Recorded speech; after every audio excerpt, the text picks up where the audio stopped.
Hi everyone, welcome to another Two Circles vodcast episode. I'm here with Emma and Lucinda, and we're going to talk about a topic that all the three of us could talk about for hours, days and weeks, maybe even. But we'll have 30 minutes, so we're going to be quick, but we're all really excited. Two huge events are coming up. First of all, the UEFA Women's Champions League final in Lisbon. Arsenal is playing Barcelona. And then we're preparing for the Women's Euro in Switzerland, my home country, where lots of exciting games will happen in the stadiums. I watched football and sometimes even played football. But first, really important and easy question to Lucinda. Do you want to be called Lou or Lucinda? Let's go with Lou for this. What we're going to focus on today is women's football audiences. First of all, we want to share a few, let's say, data points and insights that we've gathered over the past years, but also dive deeper into how this audience has been changing and the importance of growing avidity among fans. So women's football is lucky to have a lot of casual fans tuning in. Interest levels are growing, broadcast numbers are growing. And now it's really important to also focus on, let's say, the quality and avidity of those fans to drive them down the funnel, as we say it. But before I get too technical, Lou, what is a core fan in data and spirit? How would you describe that? Yeah, so I think it's really interesting that currently, I'd say proportionately, if we look at the women's football audience, they are more, as you say, casually, they're more weighted toward the casual fan. When you compare it to other sports, we're looking at around 5% of that audience is a core fan. Whereas holistically looking across kind of wider sports industry, we see that as more between, let's say, the 10 and 15% range. So it's definitely disproportionately casual. What the actual avid fan, as we've looked at it, looks like currently is that they generally are primarily or exclusively women's football fans. And what we mean by that is that they are coming in either exclusively into women's football and they only watch that, or they watch both, but really they're weighted toward the women's football games. They're not primarily men's football fans where they watch the women's game, but mostly watch the men's game. So I think that's kind of the first nugget, if you will, that they really are that women's football first or led fan. We also know they do skew younger and they do skew more female. I don't know, is that a surprise to anyone? Sometimes I'm like, is that a surprise? Because the men's football is so heavily weighted toward the man or the men. Do we find that surprising? I think men's football has often, like, there's like a supply and demand thing, right? Like, it's hard to get tickets. It's often like gate kept by the same people who have season tickets. It just passes kind of through the family, and it feels like it's just hard to enter into men's football, which is actually nice that like people coming into women's football, because it is open doors at the moment, and it kind of is just like quite a nice, inclusive environment. So I think not surprising. It's just really cool to see. Yeah, it's really cool to observe, and also really important for the sport to grow commercially, because the difference in audiences, that incremental audiences, and we'll talk about that a bit later as well, is so important to grow in commercial value. What would you say, or let's say, why does avidity matter for a sport when we think of commercials? Is it just because we want a better atmosphere in the stadium, or why does avidity matter when we talk about fans? I think avidity matters because it really is the fuel for commercial value or commercial growth. We know that the avid or core fans are the ones that drive the most viewership, so they're consuming the most women's sport on average per week, and that's, also they're more likely to subscribe and pay for a subscription to watch the sport. So actually that's can kind of correlate directly to media value and media dollars. So I think that's one reason why they matter, is because they are the audience through which your media value is driven. I know, Emma, you were talking about a really good example of when a couple of your friends went to the game and were buying merch or were actually attending the game. So I think they're more likely to attend more. Commercially, the actual value back to the partners is greater. I think they are the bedrock through which your sport is almost growing from or grown from. So I think, they are, as I said, they fuel that commercial growth across all of your revenue lines, whether it's media, whether it's commercial, whether it's merch and event day. They really are the ones that the more of the core fans that you can get into that or casual fans or new fans into that avid space or core space is going to drive all of those revenue lines. And I think it's, if we look at women's football, it's just so exciting because kind of talking about new audiences coming in, a stat we did in partnership with Visa was 53% of women's football fans have become fans in the last 2 years. You have this new wave of fans coming in, and they've also stated that their engagement is set to deepen in the future. So it links on to that avidity point that there's this new audience, but actually they're kind of eager to just consume more and to engage more with the sport, which is just such a great opportunity. And I think that when we look at the fact that the core fans at the moment look different to the men's fans, they are the incremental audience. They offer a completely different platform for partners to engage with those people. They're different to the men's game. They are. There's more categories that you can engage with. You know, if they're traditionally women might purchase different, like from a merchandise or retail perspective, they might engage with different brands in a different way. I know there's a lot of stats as well around the fact that the women's football audience is more likely to see a partner or have a greater brand affinity through a partner that actually partners with women's football. So I think there's some really interesting things where a brand can actually access and engage with a different audience that is truly valuable to them. Yeah. Another interesting thing that I also observed in 2 games, actually, big games from German teams. I was visiting FC Cologne. They played Eintracht Frankfurt in the big stadium. They've done a few of those highlight games and very successfully sold out the stadium. And it was, to me, an amazing experience to see women's football on such a great platform and scene. And I was so happy sitting there. And next to me, there was a woman. She was actually a core fan of the men's team. And I asked her, how what do you think about this, the women's playing in on the big scene? And she was like, actually, I'm so sad to see this, because the atmosphere in the stadium was so different to the stadium experience she had on the men's side, because the core fans and the ultras were loud and they sang chants. And I think on the women's side, we also tried or sang, but you could clearly feel and hear that they're not used to it. They don't know the songs.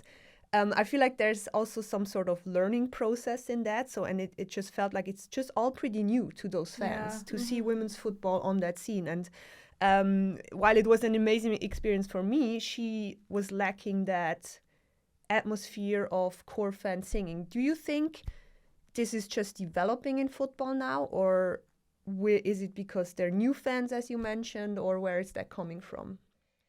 Yeah, I mean, it's fascinating, isn't it, to see these 2 groups coming together. I mean, to that match that you kind of referenced, so I went to the Chelsea-Barcelona semi-final at Stamford Bridge with my 5 girlfriends, never been to a women's football match before. They all bought the caps outside the ground, so that was great kind of cash to Chelsea. They were just yapping the whole way through, and people were just turning around, and my friend was just talking about her dating disasters and stuff, and you could almost see this kind of self-policing starting to happen, where someone who was clearly a diehard avid Chelsea women's fan was what, these people aren't paying attention, they shouldn't be here, and were kind of giving us looks and stuff. So I think it will just be fascinating to see how these kind of 2 groups come together, and they both should exist and should enjoy football and are kind of there for different reasons. But how's that going to play out across stadiums? I love that though. I love that you can go to a football game and watch with 5 of your best friends, and it's an experience. It's like you're going to brunch, or it's like you're going for lunch, and you can chat through it, but it's not that you're not engaging with the sport, because you are, and you are part of that atmosphere, and you're caught up in the emotions of a football game. But also it's not so serious. Sometimes I go to the men's game and it's you sit there for 35 minutes and it's silent. And there's a few hairy moments maybe where someone misses a goal or a goal goes in and it's incredible. But you kind of feel you're whispering to your other half, or, you know, sit down. Yeah. And I'm oh my God, I need the loo, but can I go to the loo?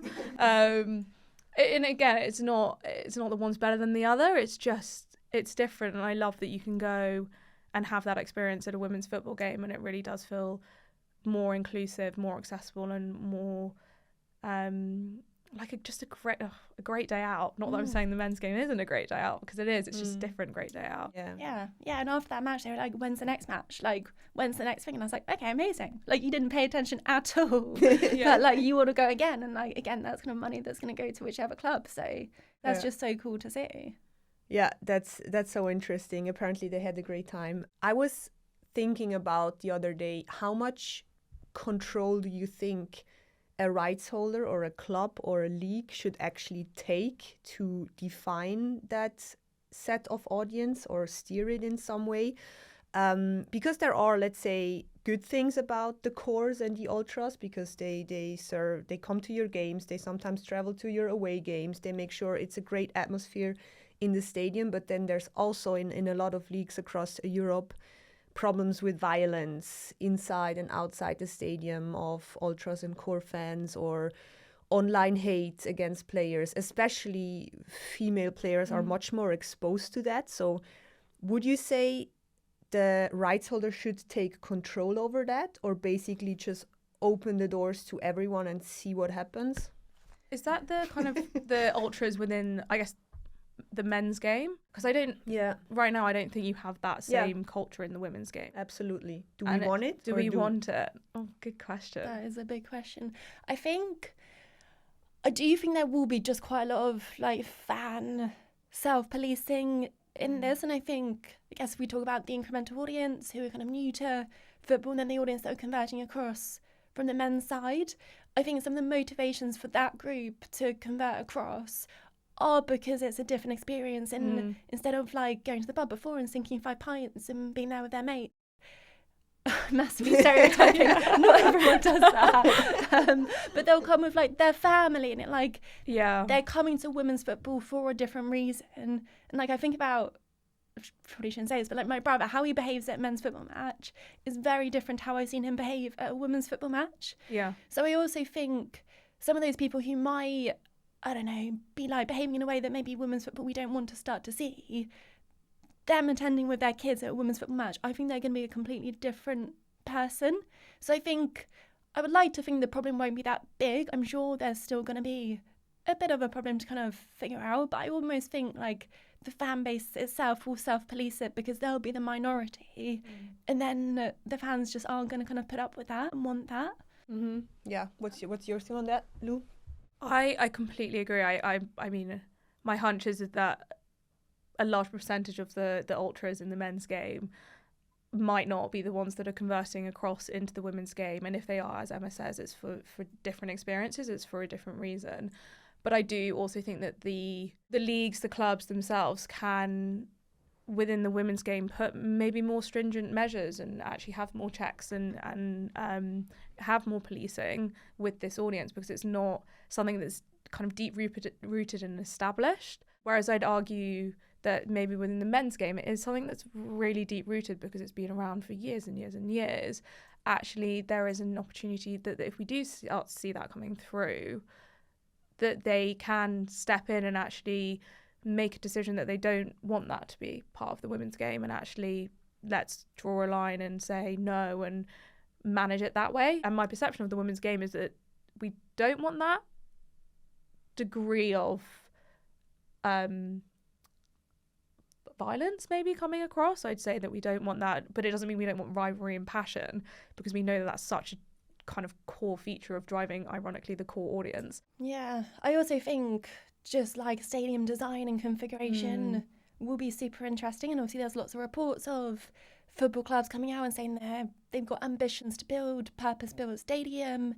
And at the moment, obviously, we don't typically have segregated seating in women's football, but sometimes you might have, like Arsenal have the Bring the Noise stand, and that's where all their cores go and sing songs and kind of bring that passion.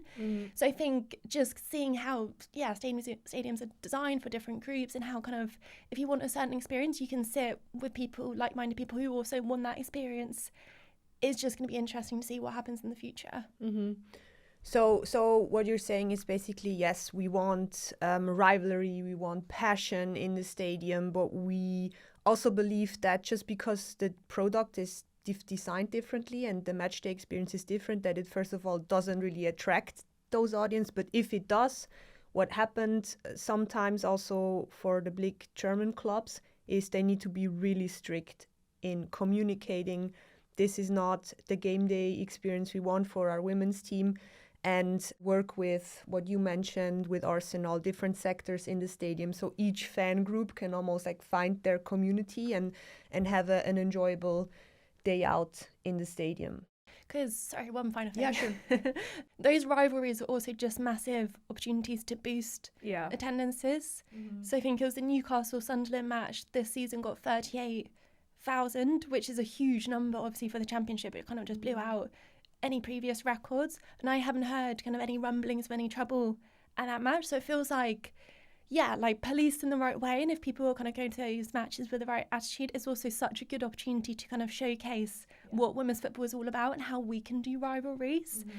So it's, yeah, it feels like it's important to still kind of use that to leverage to bring people in, but it's just, yeah, how it's kind of managed. A lot of these fans who are coming in, who are the core or are incremental casuals, their actual fandom is quite short. Like, they've not been fans for that long, and therefore there's a real piece of educating and bringing them along with the stories and the narrative of historical rivalries or of really culturally relevant moments that they don't have that necessarily connection back to that history because they're new. Whereas I think in the men's game you hear, I am fascinated by how much my partner just recalls like all of these really random things about the men's game. And honestly, I'm like, imagine how much brain space you'd have if you didn't do that.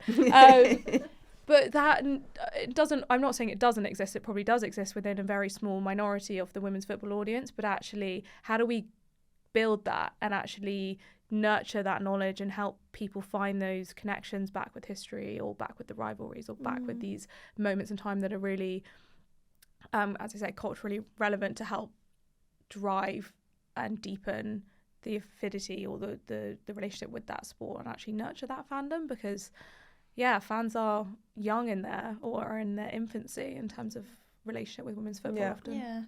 And it's also, I guess there's like the traditional rivalries on the men's side that will start to move across to the women's side, but then like the women's game has its own rivalries that if you're a men's first fan, you're like, wait, why does that match matter? It doesn't on the men's side. So both sets of audiences have to kind of get educated into like the backstory and the history and all of that kind of builds up that excitement around those matches. Yeah, knowledge and information is so important to spark a passion and to deepen that engagement with the sport.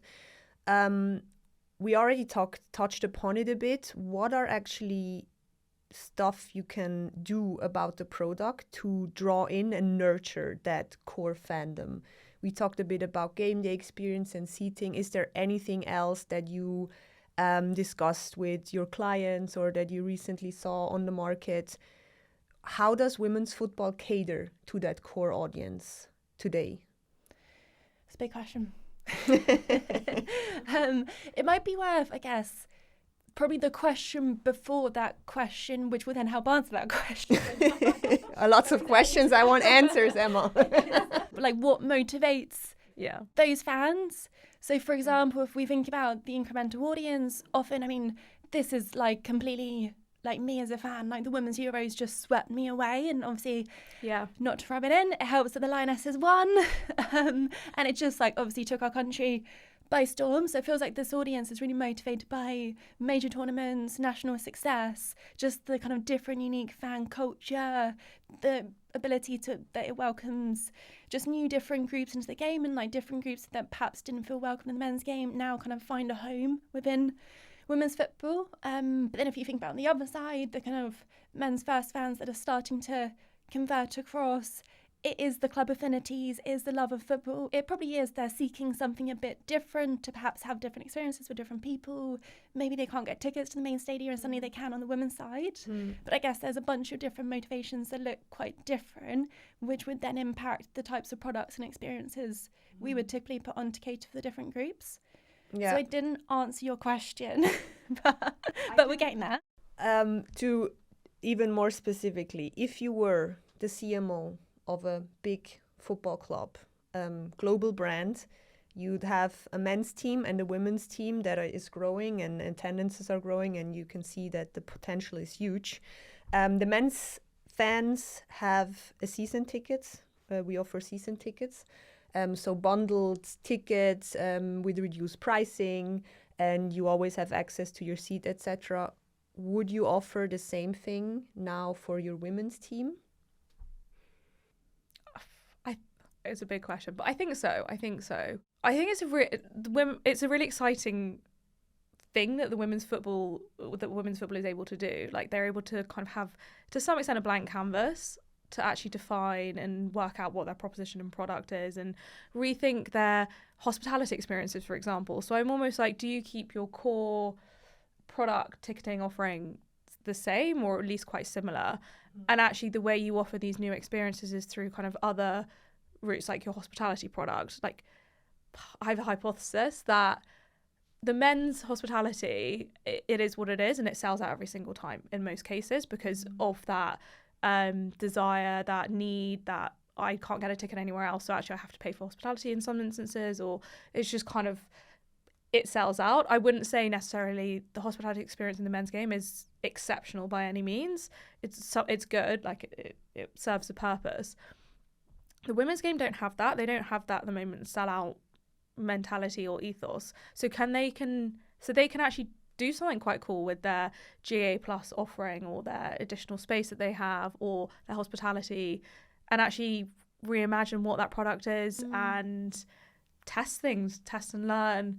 I think who was it the other day that was talking about the bottomless brunch? So Chelsea are doing bottomless brunch. I think quite a lot of WNBA clubs do something similar. Even some of the Rugby World Cup packages for the summer, there's a DJ, is more kind of relaxed food options, is like welcoming to kids, which you never really see in hospitality. I know there's talks of like, could you have a creche in a hospitality space and stuff, and it's all stuff you just like wouldn't typically think about on the men's side, but actually it's just such a fun, exciting opportunity to think this is a different audience, so we need to create something different for them, because otherwise they're not gonna want to come. So it's a super exciting opportunity. I mean, we've spoken about merchandise in women's football a lot for the last couple of months. And again, that's super exciting, just the different product categories that women's football audiences are opening up, and even just like players' arrivals and what they're wearing, and then how can that translate into a merch line, and what does that look like? And you can't really imagine that happening on the men's side. So yeah, I think, like you said, we have this opportunity that it is a bit of a blank canvas, and we can take the amazing learnings from the men's game, because there are tons, but then we can do things a little bit different as well. I think that's why it's in such an interesting space, because as you say, there's so much learnings you can take and build off, but also so much you can say, actually, no, that doesn't work for us. But I think it comes back to, as Emma said, what does your audience actually like want? What's the motivation, and how do you then cater and build your product around that, whether that's event day, whether that's how they consume it through media, how you leverage even players within this space, because I think there's another really cool opportunity to bring in or work more collaboratively with players, with your partners between clubs and leagues. And it's also coming up in an era where athletes themselves have such a brand and a platform as creators these days, which wasn't necessarily the case back when men's football was developing. And that, I think, again, is another great platform that women's football can leverage. Is that the right word? It sounds a bit too but leverage and build off and use. Yeah, absolutely. Player-driven fandom is important in all sports, but it feels like in women's sport it's much more important, because players have the power to create that visibility for them. But would you agree that maybe it's men's football sets a bit the frame of products, game day, but then how you paint the picture on that canvas it's a white canvas, so you can rethink things, you can try out things, trial and error. It's a learning process for all of it. I also love that statement by the CEO of Arsenal, who said, look, we have never really had to invest much in selling tickets for the men's team.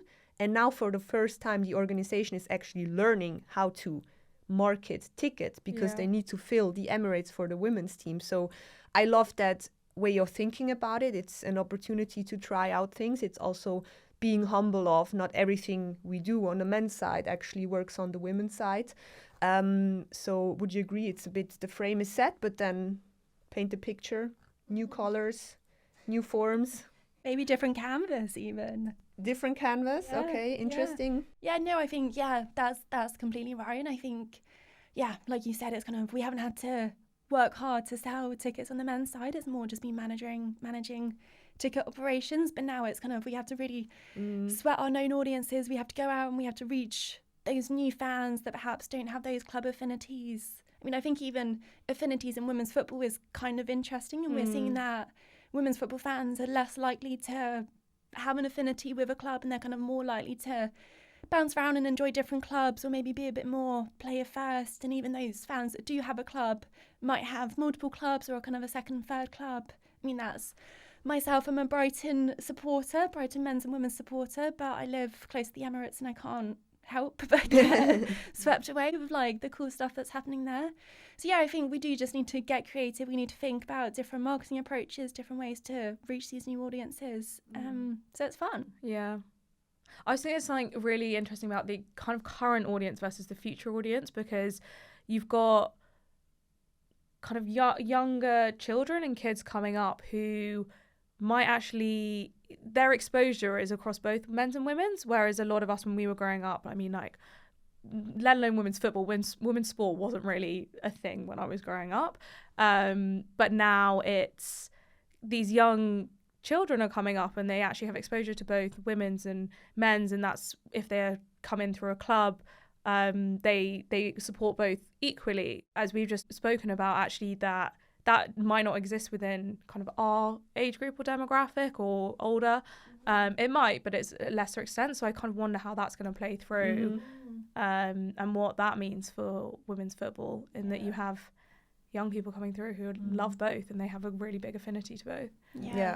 Yeah, it's such a good point, because I think we talk about men's first fans and women's first fans, but that is very much in the backdrop of a world where really kind of the supply of professional sport was just men's at that time. So if you're a football fan, you had to be a men's football fan because that was all there was to watch on TV.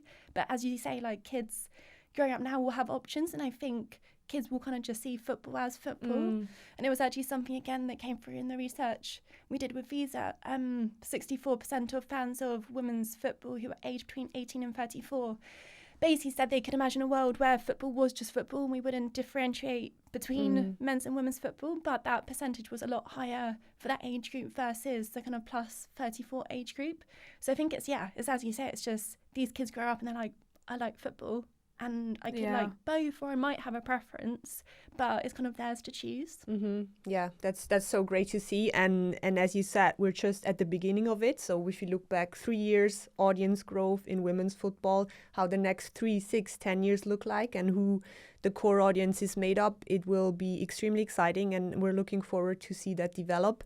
I'm really excited to see the fans at the Women's UEFA Champions League final on Saturday. That's my favorite thing to do besides watching the game, is just look at the stands and who's here and how has it changed. I honestly, it makes me laugh that that's what we do when we go to like sporting events. It's like looking at everyone, working out the demographic. And we could talk about this for hours, but it was so nice to have you here to have a little chat on women's football fans. And we're excited to what's come next, and thank you all for listening in. See you soon.